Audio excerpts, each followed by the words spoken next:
the guru grandfather right here. I mean, Oh, I already know who you're gonna say. I'm going to say the man, the myth, the legend, Tai Oh Lopez. shoot. And we'll start with Oh, Steven on this one. Ty. Tai Lopez, Steven. What do you Um,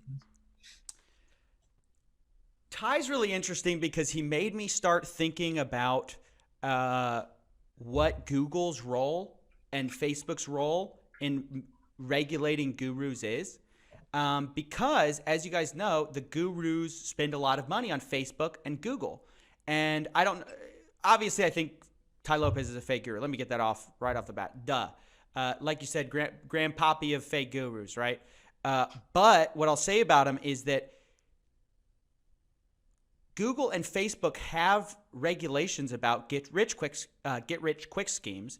And I was watching a podcast of Tai Lopez, and he talks about like the concierge service that he gets for spending so much money on Google ads. Like he was talking about how, oh, two Google ad guys flew out a chopper to go see me because I spend so much money on Google advertising. I'm like one of their number one advertisers besides like Coca-Cola. It's like Coca-Cola and then Tai Lopez for ad spend at a certain time, like during his heyday of like, here in my garage. But because of that, I thought to myself like, oh, Google has a vested interest in not cracking down on this guy. And I had never realized that before. So as far as Tai Lopez, fake guru, he's kind of annoying. He reminds me of like Dan Blazarian a little bit. Like he tries to evoke a similar vibe of getting the girls, getting the cars, getting the whole like fake lifestyle, whatever. But I did appreciate the fact he shifted my thoughts to think like, what is Google's and Facebook's role in all of this in like protecting consumers? Obviously, I don't think they should be blameless. Their algorithms are the one finding people and pushing audiences, right? Sean, do you have a response to that? Yeah. I bet you could guess it. Guy's a genius. Guy's so smart. I mean, No. the fact that he was, I've done a bit of research in him. I've done video on my channel. The fact that the guy was basically like, not making much at the time and took a camera phone video and turned it into like a gazillion dollars. Fucking hats off to him. Okay, so my argument. So here, that said, I'll have a few things, and I've met Tai Lopez, I think twice, just briefly. First off, I think the guy gives what he promises. He's telling people he's going to give them book summaries for $67 a month. He gives them book summaries. He tells his students that they can pay him $2,000. When he start, he's like, hey, you can get a video of me and my commentary on the the book summaries for $2,000. He delivered reviews of books. So he's never been like, then he had his social media thing, which he was teaching people how to create their own social media marketing agencies. But he never really created a social media marketing agency. So maybe he has since then. I don't know.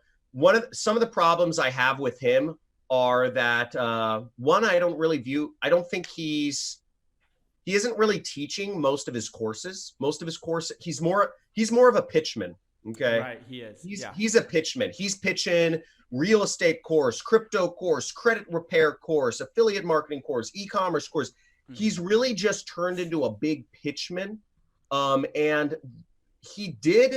I think he has some interesting things to say on mindset. I think he does know a little bit about mindset and what it takes and the tenacity it takes to become successful in business.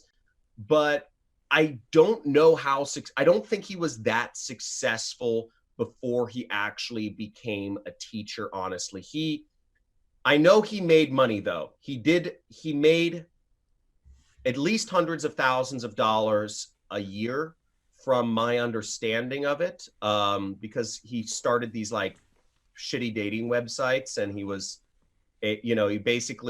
started. Have you done the research on him? I knew about actually, I watched your video about him. I thought it was pretty interesting. You did? Okay. Yeah. So he actually made money before being a teacher. So I think there is some legitimacy, but I'd say the lion's share was made afterwards. And the fact that he doesn't teach most of his own courses, he's not high up there. I think he's legit in terms of mindset. I don't think he's a faker. I wouldn't call him a scam, but I wouldn't say he's full on like, let's teach people. Fair enough.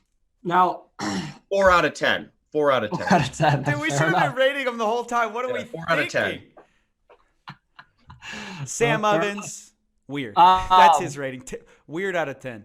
Sam Ovens is like, he's up there, like 8 or No, up. he's actually a smart guy. But besides like what I know about him, He's weird. he seems to be one of the like pretty intelligent gurus. Yeah, he's pretty smart. Go ahead. Now, this next guy, I don't